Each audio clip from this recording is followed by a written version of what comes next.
Retrouvez Businesswoman avec MAF Pro. L'assureur des artisans, commerçants et professions libérales, c'est MAF Pro et c'est pour vous les pros. C'est la MAF.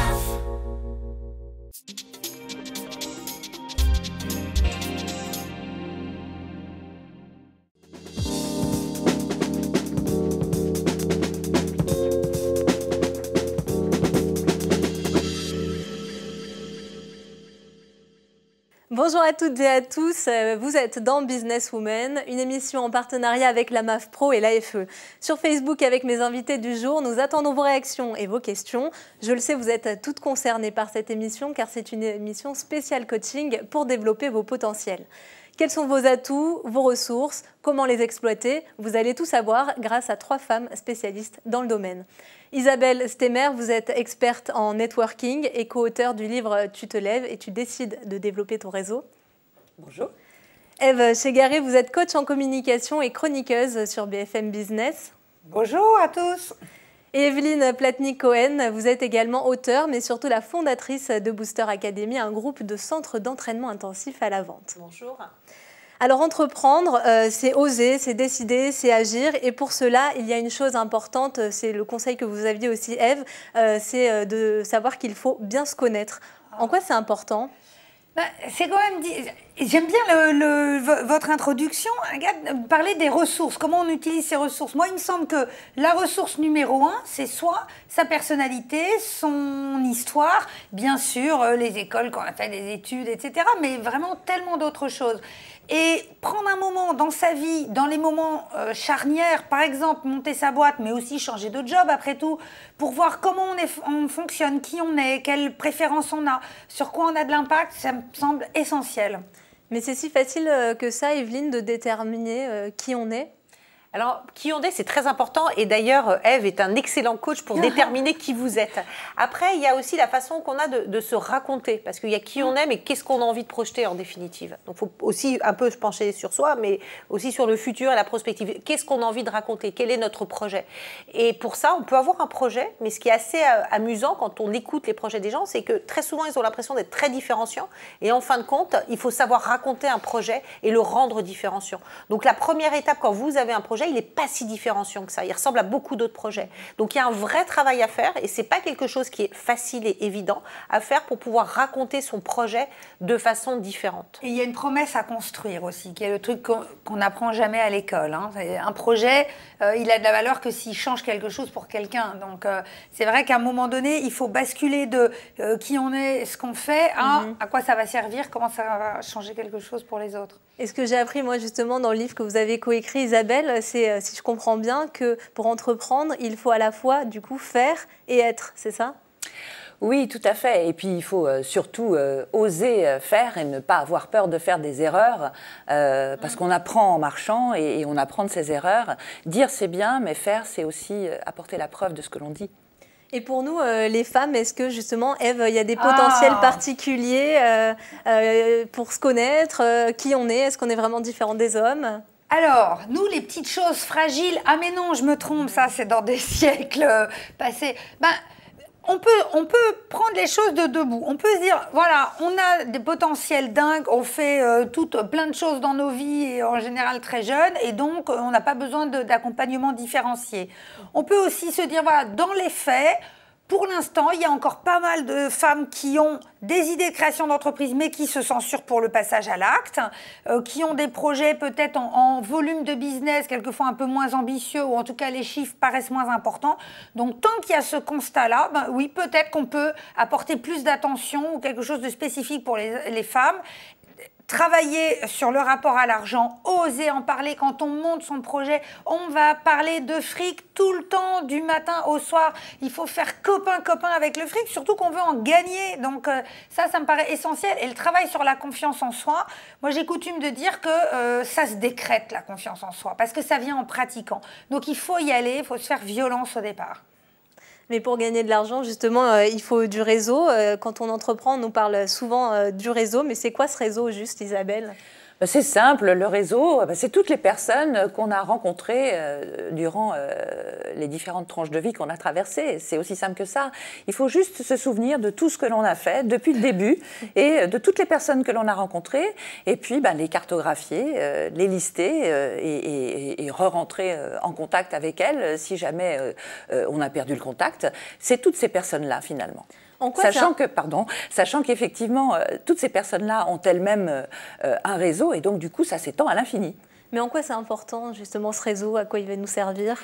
Il va nous servir à des tas de choses. Il va nous servir, si on est entrepreneur, justement, peut-être à trouver des investisseurs, sans doute à trouver des associés, des clients, des fournisseurs, des collaborateurs.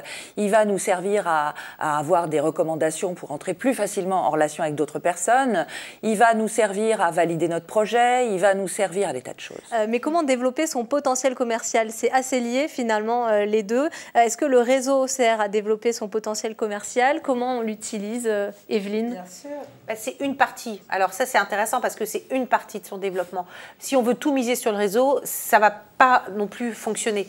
Et le problème des gens qui débutent, c'est qu'en général, quand ils ont terminé de faire le tour de leur réseau, ils sont vite bloqués. Et parfois, ça va un peu vite pour certains. Donc, savoir prospecter, savoir développer son business, ça veut dire avoir un peu comme le multicanal. J'ai un multicanal de business et des origines de business différentes. Et je vais avoir une origine réseau, mais je vais faire aussi de la prospection. Je vais aussi contacter les contacts de mes contacts. Donc, je vais avoir tout un processus où je sais à peu près ce que je dois signer en fin d'année. Pour ça, je sais combien de personnes je dois rencontrer et donc pour combien de personnes je dois contacter. Et parfois, on peut être étonné du nombre de rendez-vous qu'il faut faire pour effectuer son chiffre d'affaires. Donc tout ça, c'est un mécanisme qu'il faut bien s'approprier pour pouvoir atteindre ses objectifs. Et quels sont vos conseils justement dans ce domaine-là? C'est très facile, c'est de venir chez Booster Academy et s'entraîner à la n'est-ce pas? En tout cas, le conseil que je donne, c'est qu'on pense que savoir vendre, c'est savoir parler, s'exprimer. Donc on se dit, à la limite, moi, là, je m'exprime, Eve s'exprime très bien, Isabelle, donc je suis commerciale. Isabelle s'exprime très bien, donc nous sommes trois super commerciales. Sauf que moi, quand j'ai commencé dans ma vie... Dans ma vie, on va dire, professionnelle, j'étais commerciale et je ne vendais pas avec la même personnalité que j'ai aujourd'hui. Elle n'a pas évolué. Je ne vendais pas. Pourquoi? Parce que je n'avais pas la technique et le processus de vente. Donc ça prend. Et c'est contre-intuitif. Un jour, m'a dit un client, j'ai trouvé la phrase géniale parce que je dis, en fin de compte, c'est un peu comme le jardinage. Le jardinage, c'est contre-intuitif. En fait, vous ne coupez pas les arbres, les feuilles au moment où vous pensez, ça vous semblerait logique de les couper. Eh bien, le jardinage, la cuisine, c'est contre-intuitif. La vente, c'est contre-intuitif. Donc, ne croyez pas que vous savez vendre juste parce que vous savez parler. Ça ne suffit pas. Et vous avez des gens très réservés qui sont très timides et qui sont d'excellents commerciaux. Justement, Evelyne, c'est quoi prospecter aujourd'hui, fin 2017, on peut dire presque même pour début 2018, les femmes qui veulent justement avoir les meilleurs conseils pour prospecter? C'est que pour les femmes, je ne donnerai pas de technique pour les hommes. Je pense qu'elles peuvent marcher, mais il y a peut-être des forces sur lesquelles on peut insister pour les femmes aussi. Si vous pensez au charme, etc., moi je pense que c'est... c'est votre conseil, Eve, ok. Non, c'est hyper casse-gueule. Je pense que... moi j'ai entendu pendant des années que dans la démarche commerciale, il y avait une forme de séduction, enfin de toutes parts, etc. Je pense qu'il vaut mieux vraiment garder ces ressources, ce type de ressources-là pour soi ou son autre vie et être méthodique. Mais moi, ce que j'ai appris avec la Booster Academy, dont j'ai regardé la méthode de près et un peu testé il y a déjà des années, c'est que ce qu'on n'imagine pas, c'est à quel point la phase d'écoute, d'enquête, de découverte d'un prospect est essentielle. Et c'est dans cette phase de découverte qu'on aura des arguments qui vont permettre de faire un bon closing, de clôturer une vente. Et c'est, il me semble que le gros de ta... T'en parles bien, Eve. J'en parle bien. Ouais. De ta démarche repose sur ça. Et ça aussi, c'est contre-intuitif. On pense que vendre, c'est pousser ses idées, occuper le terrain. Alors, c'est justement, de manière très pratique, quels sont les freins qu'on se donne en tant qu'entrepreneur C'est le frein principal, c'est on a vraiment un frein culturel, parce que quand même, vendre et aller prendre de l'argent à des gens, c'est un peu sale, vous voyez. Bon, tant qu'on lâche pas ça, on passe pas à autre chose. Donc, si ce qu'on propose a une utilité, si on est en bonne relation avec les gens, qu'on pratique une forme d'élégance dans le business, et on est toutes les trois fans de ce concept, Vous savez, la vie professionnelle dure. Même si on passe dans une autre entreprise ou qu'on crée autre chose, la vie professionnelle, c'est long. L'élégance, l'attention aux autres, les petites attentions. Je sais que pour la même prestation, par exemple pour animer un événement, quelquefois je reçois un bouquet de fleurs, quelquefois pas. Ben, je vous avoue que ceux qui m'envoient un bouquet de fleurs, ça me touche. Et que je me dis, voilà. Il y a peut-être aussi une différence de comportement, et notamment, je disais, sur les freins. Quand on est une femme, Isabelle, vous avez sûrement l'exemple de femmes qui se comportent différemment des hommes. Oui, effectivement, dans le cadre du réseau féminin, on en a parlé, que je co-anime. Je suis animatrice du réseau des diplômés de mon école. On constate effectivement qu'il y a quand même certains freins, notamment comment positionner sa voix, notamment comment communiquer, comment utiliser les techniques de l'improvisation pour mieux communiquer, comment faire du réseau. Et les femmes, effectivement, ont un petit retard, je pense que vous êtes d'accord avec moi, mesdames, à rattraper. Et donc, effectivement, dans le cadre de ce réseau notamment, on organise des petits ateliers entre femmes. Parce sur la prise de parole aussi. Sur la prise de parole en public. Pourquoi entre femmes? Parce qu'effectivement, les femmes se comportent un petit peu différemment quand les hommes sont là. Et puis justement, pour lever ces freins, voilà, il y a beaucoup de types d'accompagnement qui existent aujourd'hui, même spécifiques aux femmes. Evelyne, peut-être vous avez des idées d'accompagnement qui pourraient être ça, j'ai monté une entreprise qui ne fait que ça, donc voilà. A priori, donc c'est pour ça. Alors pas que pour les femmes, pour les hommes aussi. Je vais citer quand même 3 systèmes de mentoring que je connais bien pour être mentor ou mentoré et qui sont vraiment bien. Vous avez le MoveJ pour les jeunes, femmes ou hommes, mais moins de 30 ans et qui commencent. Et donc allez-y, c'est juste exceptionnel. Vous avez l'IME pour les gens qui font plus d'1 million d'euros. Alors il n'y a pas assez de femmes. Moi, il m'est arrivé d'être la seule femme parmi 80 mentorés. Donc les femmes, allez sur 1 million d'euros et vous aurez le droit à l'IME. C'est suivi par la Chambre de commerce. Et puis pour les femmes, cette fois-ci, mais qui ne font pas toujours 1 million d'euros, mais qui ont quand même déjà une première activité, vous avez le WBMI qui est managé par Martine, qui est managé par Martine Liotto. Et je pense que ça vaudrait la peine de faire une émission uniquement sur ces sujets-là, parce qu'aujourd'hui, c'est vraiment des aides. Ce sont des aides qui durent 18 mois. Et donc, il y a cet accompagnement-là qui est généralement souvent gratuit, en plus, et avec des gens de valeur. Et puis les médias, des concours d'entrepreneurs. On l'a compris, les formes d'accompagnement sont vraiment diverses. Il en existe pour tout le monde, pour tous les âges. Pourtant, le fameux isolement du chef d'entreprise persiste encore aujourd'hui. On ne s'en sert pas assez de l'accompagnement. Selon un sondage, il y a seulement 40% des entrepreneurs qui déclarent être ou avoir été déjà accompagnés dans leur parcours. Que ce soit un coach, un organisme public, tous les types d'accompagnement dont vous avez pu parler. On va terminer sur les conseils personnels de chacun que vous auriez apportés, en passant par une petite question qu'on a eue encore de KitKat, qui nous demande comment peut-on expliquer qu'il y ait de plus en plus de femmes entrepreneurs, justement, vous qui représentez ces femmes entrepreneurs qui ont en plus réussi. Moi, je pense que ce qui est en train de se passer, c'est que l'envie était là. Il y avait de la censure aussi financièrement, parce que les femmes sont raisonnables et quelquefois tiennent les cordons de la bourse.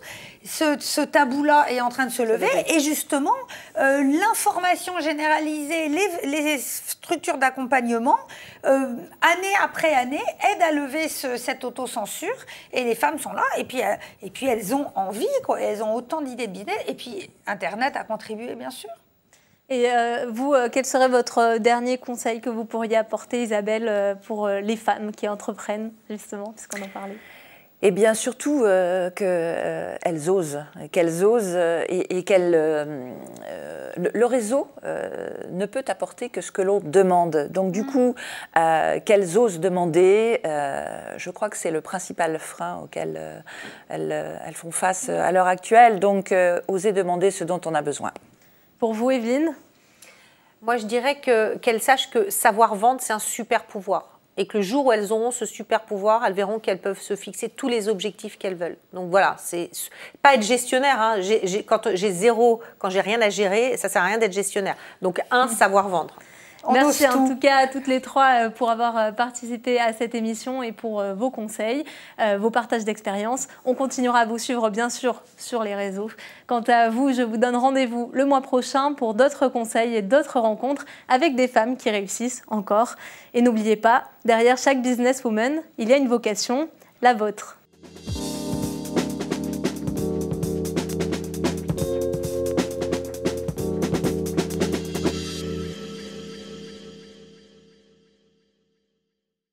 Businesswoman vous a été présenté par MAF Pro.